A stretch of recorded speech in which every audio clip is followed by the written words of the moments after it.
Bienvenue sur Africa 24 pour cette nouvelle édition du Tonight Express. Au sommaire de l'actualité, l'Union africaine a clôturé ses travaux ce dimanche 31 janvier. Ses membres étaient en effet réunis à Addis Abeba, capitale éthiopienne, dans le cadre du 26e sommet de l'organisation panafricaine. Parmi les décisions prises, la désignation du chef d'État tchadien Idriss Déby Itno à la tête de la présidence tournante de l'institution. Si l'avenir du continent dans sa globalité a été au cœur des débats, la crise politique et sécuritaire du Burundi a largement été évoquée. Et le cas de la République démocratique du Congo a également occupé une place lors des débats puisque la crispation du climat politique inquiète. L'opposition refuse en effet toujours de participer au dialogue national convoqué par le président Joseph Kabila et appelle à des manifestations pour protester contre celui qu'elle soupçonne de vouloir se maintenir au pouvoir. Et le cancer coûte la vie chaque année à plus de 4000 personnes au Sénégal. Les malades ne se faisant pas dépister assez tôt, leur cancer est à un stade trop avancé et aucune opération ou traitement ne peut éliminer la tumeur. C'est pour réfléchir à cette problématique qu'une réunion de professionnels de la santé a été organisée sur l'île de Gorée. Fin ce dimanche donc du 26e sommet de l'Union africaine, un sommet articulé cette année autour de la thématique des droits de l'homme avec une attention particulière accordée aux droits de la femme sur le continent africain. Et la crise burundaise a également occupé une large place lors de débats puisque, rappelons-le, l'Union africaine avait émis l'éventualité de déployer une force militaire sans le consentement du pouvoir burundais. Elle est revenue à moitié sur sa décision. L'Union africaine envisage en effet toujours le déploiement de cette force, mais ne le fera pas sans l'aval de l'exécutif burundais. C'est un sujet de Lise Elsia Kizimana. Le président tchadien Idriss Déby Itno a clôturé le 26e sommet de l'Union africaine. Les travaux de cette rencontre ont pris fin ce dimanche 31 janvier 2016. Le thème de cette année a été axé sur les droits de la femme africaine. Désigné ce samedi 30 janvier 2016 pour assurer la présidence tournante de l'institution, Idriss Déby Itno s'est engagé à privilégier la consultation entre les différents États membres pour résoudre les conflits qui menacent le continent. C'est un travail d'équipe. Je le fais avec le soutien de tous mes frères et sœurs chefs d'État. Nous essaierons de faire comme les autres ont fait, mais avec une vision plus précise, mais aussi avec certainement un programme précis tiré sur le volet, sur les importants points sur lesquels nous devrions nous attaquer pendant ma présidence. Cette présidence a débuté avec la réflexion sur la résolution de la crise burundaise qui était également au cœur des débats de ce 26e sommet. L'Union africaine a finalement renoncé au déploiement d'une force d'intervention spéciale de prévention et de protection au Burundi. Avant l'envoi des 5000 hommes évoqués en décembre lors du Conseil de sécurité, l'Union africaine souhaite d'abord envoyer une délégation de très haut niveau pour discuter avec le gouvernement burundais. Mais l'Union africaine insiste sur la nécessité de la reprise du dialogue inclusif à Arusha, en Tanzanie. Les chefs d'État se félicitent de l'effort et de la contribution du président Yoweri Museveni de l'Ouganda, qui a cette responsabilité et que nous soutenons tous pour la poursuite de ce dialogue qui, je le rappelle, pour nous doit être inclusif. Ce dialogue, comme vous le savez, doit continuer à Arusha, ville symbole, qui rappelle l'accord de 2000 qui constitue la matrice et la référence essentielle pour le Burundi si l'on veut réellement préserver la paix et la sécurité de manière durable dans ce pays. Le nouveau président du bureau de l'Union africaine, Idriss Déby Itno, souhaite désormais que l'institution se place à l'avant-garde, non seulement pour prévenir et venir en aide aux pays africains en crise, mais aussi pour promouvoir la paix, le développement et l'intégration. Rappelons que le 27e sommet de l'Union africaine est prévu pour le mois de juin 2016 au Rwanda. La constitution congolaise n'autorise pas le président Joseph Kabila à briguer un troisième mandat. Pour l'instant, il n'a pas évoqué ses intentions, mais l'opposition le soupçonne de vouloir se maintenir au pouvoir. C'est ainsi qu'elle refuse de participer au dialogue national convoqué par le président. Elle a d'ailleurs appelé à des manifestations. Ce dialogue est pourtant considéré par les observateurs pour une nécessité afin d'éviter que le climat politique ne se détériore davantage à quelques mois de l'élection présidentielle. Gladys Mwamba. Impasse dans le dialogue national en République démocratique du Congo. L'appel au dialogue national lancé par le président Joseph Kabila en novembre 2015 divise. Alors qu'au mois de juin 2015, les évêques catholiques appelaient à un consensus national sur le calendrier global publié par la Commission électorale nationale indépendante, les contestations restent vives au sein des différentes factions de l'opposition et de la société civile.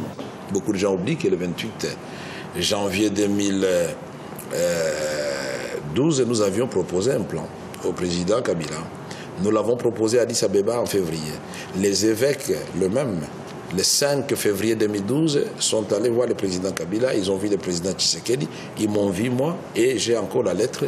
J'étais le seul à avoir répondu positivement. Et à ce moment-là, on parlait de dialogue. Nous étions d'accord.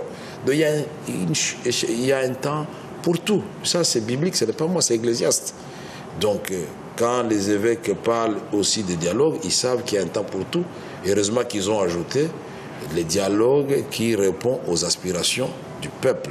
Le 28 janvier 2016, le leader de l'Union pour la démocratie et le progrès social, Étienne Tshisekedi, a expliqué son refus de prendre part au dialogue national dans une lettre adressée au médiateur de l'Union africaine, Edem Kodjo. Malgré que la Constitution n'autorise que 2 mandats présidentiels successifs, le parti au pouvoir interprète le dialogue national comme une nécessité. Il y a une portion congrue de l'opposition qui hésite.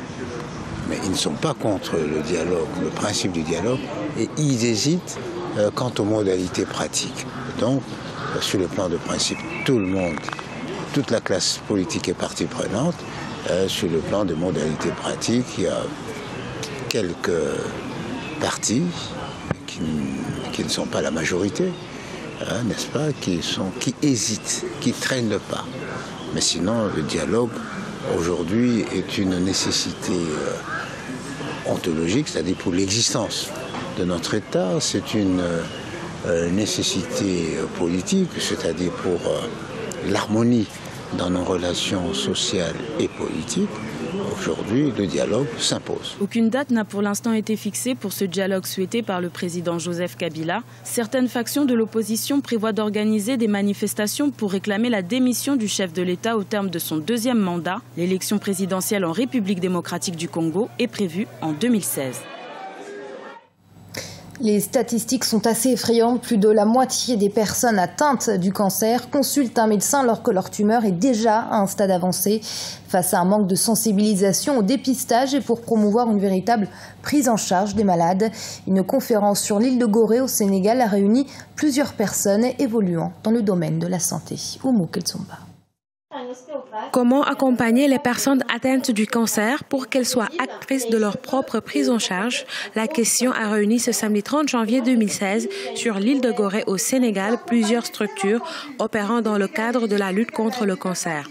Soutenir, orienter et accompagner les personnes affectées par cette maladie, c'est l'objectif de cette rencontre qui a rassemblé une centaine de participants. On sait que le cancer est une maladie complexe, qu'on a besoin de rester en forme physiquement, de bien se nourrir, de faire attention à un environnement polluant, que psychiquement aussi on doit pouvoir tenir le coup, psychologiquement aussi, en étant écouté. Et on aura un ensemble d'activités en 2017.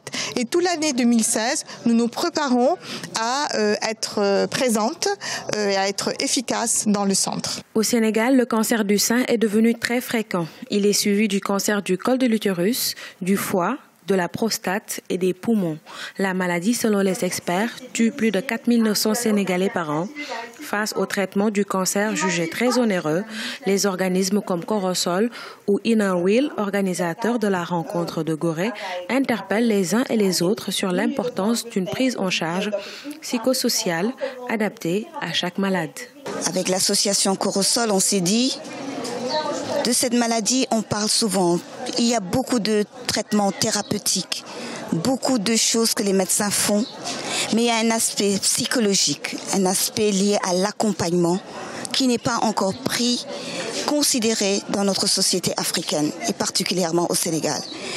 Et on s'est dit aujourd'hui, on va commencer par une conférence, une mini-conférence pour interpeller les gens sur ce phénomène qui est l'accompagnement. Selon les experts, il est important de prévenir le cancer. Environ plus de 68% des malades viennent tardivement dans les structures de soins, reconnaissent-ils.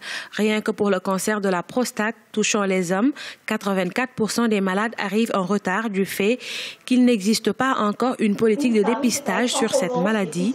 Pour les enfants, 93% des malades arrivent à un stade très avancé. Sandouk El Khair, une organisation de la société civile égyptienne qui a organisé à Alexandrie un concert joué exclusivement par des non-voyants. L'objectif de cette manifestation étant de promouvoir le talent artistique des personnes présentant un handicap et de faciliter leur insertion dans le domaine culturel. Oumou Keltsumba. Devant une cinquantaine de spectateurs au centre culturel russe 6 dans la ville d'Alexandrie en Égypte, 4 musiciens non-voyants jouent au piano, à la flûte, à la batterie et au oud. Une association de la société civile égyptienne dénommée Sandouk El Khair est l'initiatrice de ce concert. Objectif, faire la promotion des artistes non-voyants et faciliter leur insertion dans le circuit socio-culturel. Ce concert a pour but de sensibiliser et de montrer que ces non-voyants ont des capacités extraordinaires que beaucoup de personnes dites normales n'ont pas. Ces aveugles, du fait de leur handicap, auraient pu baisser les bras, mais ils se sont battus et ont appris à jouer des instruments tels que le piano, le violon, la flûte et les percussions.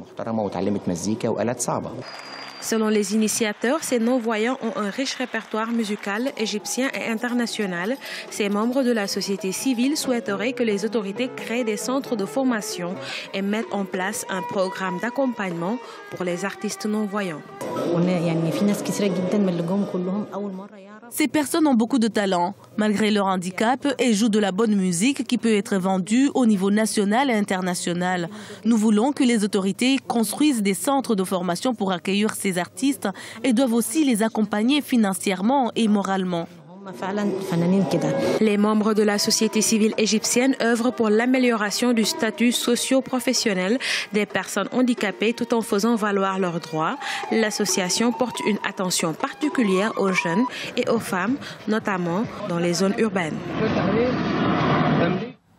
Et c'est ce lundi 1er février que la défense s'exprimera dans le cadre du procès de Laurent Gbagbo et de Charles Blé Goudé. L'ancien président ivoirien et son ex-ministre sont poursuivis par la Cour pénale internationale de La Haye pour crimes contre l'humanité commis durant la crise post-électorale de 2010-2011.